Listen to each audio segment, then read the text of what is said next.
नमस्कार साथियों साथियों बहुत बड़ी खबर लेके आया हूं। जी हाँ, मोदी सरकार बहुत ही जल्दी दोस्तों जितने भी सरकारी कर्मचारी हैं उनकी बहुत ही जल्दी 62 जो साल रिटायरमेंट है उसको 65 करने जा रही है। यानी कि दोस्तों 3 साल और बढ़ाने जा रही है।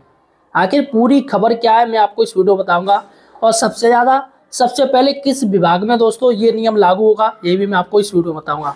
अतः दोस्तों सही और सटीक जानकारी के लिए आप हमारे चैनल एम्प्लॉयड हेल्पर को सब्सक्राइब कर लीजिए। देखिएगा दोस्तों, सबसे बड़ी बात है कि शिक्षा और स्वास्थ्य विभाग इनमें दोस्तों सरकार जो केंद्र सरकार है वो जो सरकारी कर्मचारी हैं उनकी रिटायरमेंट आयु बढ़ाने का विचार कर रही है। जी हाँ साथियों, और पहले ये आदेश आया था, ऐसा सुनने में आया था कि दीपावली पर बड़े हुए ये उम्र है उसका रिलैक्सेशन उसका फ़ायदा दे सकती है सरकार, खुशखबरी दे सकती है। क्योंकि दोस्तों दीपावली पर ये अनाउंसमेंट नहीं हो पाया। अब फिलहाल साथियों उस पर एक कमेटी गठित है और इस पर दोस्तों विचार विमर्श हो रहा है और बहुत ही जल्दी एक बड़ी न्यूज़ आ जाएगी। फिलहाल साथियों आपको मैं एक आर्टिकल दिखाने जा रहा हूँ और आर्टिकल में ये दावा किया गया है कि केंद्र सरकार सभी राज्य सरकारों को सर्कुलेट जारी कर सकती हैं और इसमें तमाम जो विभाग हैं उनकी 62 साल जो रिटायरमेंट होते हैं उनकी उम्र 65 साल की जाएगी। देखिएगा, रिटायरमेंट की उम्र सीमा बढ़ाई गई। जाने नया नियम, रिटायरमेंट एज न्यू रूल्स। देश के सरकारी कर्मचारियों और शिक्षकों के लिए एक बार फिर से बड़ी राहत भरी खबर सामने आई है। केंद्र और राज्य सरकारें सेवानिवृत्ति की उम्र सीमा में बढ़ोतरी करने पर गंभीरता से विचार कर रही हैं। वर्तमान में अधिकांश सरकारी विभागों में कर्मचारियों की रिटायरमेंट उम्र 60 वर्ष तय है, लेकिन अब इसे बढ़ाकर 62 से 65 वर्ष करने की तैयारी चल रही है। यह फैसला विशेष रूप से शिक्षा और स्वास्थ्य के कर्मचारियों के लिए लाभकारी साबित हो सकता है, क्योंकि इन क्षेत्रों में अनुभव और दक्षता का अधिक महत्व होता है। देखिए दोस्तों, कुछ विभाग है यहाँ पर 60 साल पर ही रिटायरमेंट है, कुछ विभागों में 62 साल पर रिटायरमेंट है। तो यहाँ पर इन दोनों जो विभागों को 65 साल रिटायरमेंट एज करने के फिराक में है केंद्र सरकार राज्य सरकार है। यानी कि जो 60 साल में रिटायरमेंट हो रहे हैं उनको भी 65 में किया जाएगा और जो 62 में हो रहे हैं एज में उनको भी 65 में किया जाएगा। देखिएगा दोस्तों, राज्य सरकारों ने शुरू की पहल। कुछ राज्य सरकारों ने शिक्षकों की रिटायरमेंट उम्र सीमा में पहले ही वृद्धि करने का निर्णय ले लिया है। शिक्षा विभाग में देखा गया है कि जब शिक्षक शैक्षणिक सत्र के बीच सेवानिवृत्त हो जाते हैं तो छात्रों की पढ़ाई पर नकारात्मक प्रभाव पड़ता है। इस समस्या को दूर करने के लिए अनुभवी शिक्षकों की सेवाओं का लाभ उठाने के लिए राज्य सरकार सेवानिवृत्ति उम्र बढ़ाने पर विचार कर रही है। इसके साथ ही केंद्र सरकार भी अन्य विभागों के कर्मचारियों के लिए समान नीति लागू करने पर काम कर रही है। यहाँ पर दोस्तों शिक्षा विभाग में आपको बता दूं जो लेक्चरर हैं जैसे बीएससी जो ग्रेजुएट स्टूडेंट को पढ़ाते हैं लेक्चरर, तो उनकी दोस्तों अभी है वो उनकी जो रिटायरमेंट एज है वो 62 साल से बढ़ा के 65 साल कर दी गई है। अब यहाँ पर जो लेक्चरर से जो नीचे हैं जो ग्रेजुएट को पढ़ाते हैं उनसे नीचे हैं उनकी भी दोस्तों अब विचार हो रहा है इस पर। देखिएगा, अनुभव का लाभ विभागों को मिलेगा। सरकारी विभागों में लंबे समय तक कार्य करने वाले कर्मचारियों के पास कार्य कुशलता, अनुभव और नीतिगत समझ का खजाना होता है। जब ऐसे अनुभवी कर्मचारी रिटायरमेंट होते हैं तो विभागों को उनके अनुभव की कमी खलती है।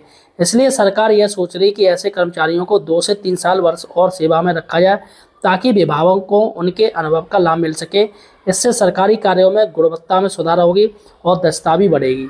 ठीक है दोस्तों, इसके साथ ही पुरानी व्यवस्था में देखी गई कमियां।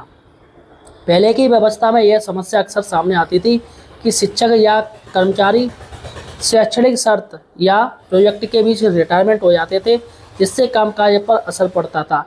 इस दौरान न केवल पढ़ाई या कार्य प्रभावित होता था बल्कि नए कर्मचारियों को प्रशिक्षित करने में भी समय लगता था। इसलिए अब सरकार इस बात पर विचार कर रही है कि रिटायरमेंट उनमें वृद्धि कर इस तरीके की समस्याओं को कम किया जा सके और विभागीय कार्य सुचारू रूप से चलते रहे। और देखिएगा और क्या क्या दिया है।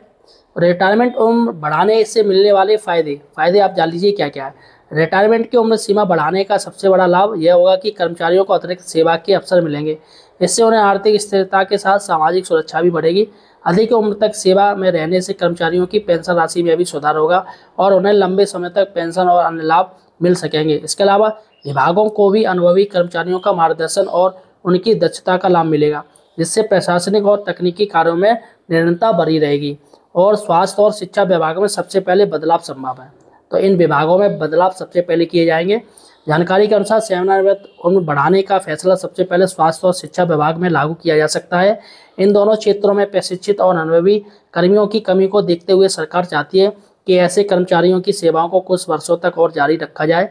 इससे न केवल सेवा में गुणवत्ता बढ़ेगी बल्कि विभागों में स्थिरता भी बनी रहेगी दोस्तों। तो सबसे बड़ी बात है दोस्तों कि सरकार यही चाहती है कि ये जो है विभाग और इनको रिटायरमेंट लेट दें, तो जिससे इनको भर्ती भी ना करनी पड़ेगी। और जो भर्ती के लिए इंतजार कर रहे हैं, जो नई भर्ती के लिए कैंडिडेट है, उनकी ओवर एज हो जाएगी, वो ओवर एज हो जाएंगे तो वो आवेदन ही नहीं कर पाएंगे। देखिएगा, कर्मचारियों को मांग को बिलामल, कई कर्मचारी संगठनों और यूनियन ने पहले ही सेवानिवृत्त आयु बढ़ाने की मांग सरकार के समक्ष रखी थी। उनका कहना है कि जब कर्मचारी 60 वर्ष की उम्र में रिटायरमेंट होते हैं तब भी वे मानसिक और शारीरिक रूप से पूरी तरह स्वस्थ रहते हैं और बेहतर कार्य करने की क्षमता रखते हैं। इसलिए उनकी सेवा अवधि में वृद्धि की जानी चाहिए ताकि वे देश के विकास में और अधिक योगदान दे सकें। दिवाली तक हो सकता है बड़ा फैसला। मीडिया रिपोर्ट्स और सूत्रों के अनुसार सरकार इस मुद्दे पर तेजी से विचार विमर्श कर रही है और दिवाली तक बड़ा फैसला लिया जा सकता है। हालांकि आधिकारिक घोषणा अभी तक नहीं हुई है, लेकिन यह लगभग तय माना जा रहा है कि आने वाले महीनों में कर्मचारियों की रिटायरमेंट उम्र सीमा में बढ़ोतरी को मंजूरी मिल सकती है। यदि यह निर्णय लागू होता है तो लाखों सरकारी कर्मचारियों को इसका सीधा लाभ मिलेगा और उन्हें आर्थिक रूप से मजबूती मिलेगी। तो दोस्तों, यहाँ पर अभी दीपावली में दोस्तों ऐसा सुनने में भी आया था कि सरकार इसके बारे में भी गहन विचार कर रही है और दीपावली में सभी को तोहफा दे सकती है। लेकिन दोस्तों फिलहाल ये अभी जो मामला है वो टल गया है, क्योंकि दोस्तों अभी इलेक्शन का और SIR का कार्य चल रहा है, बिहार में इलेक्शन है।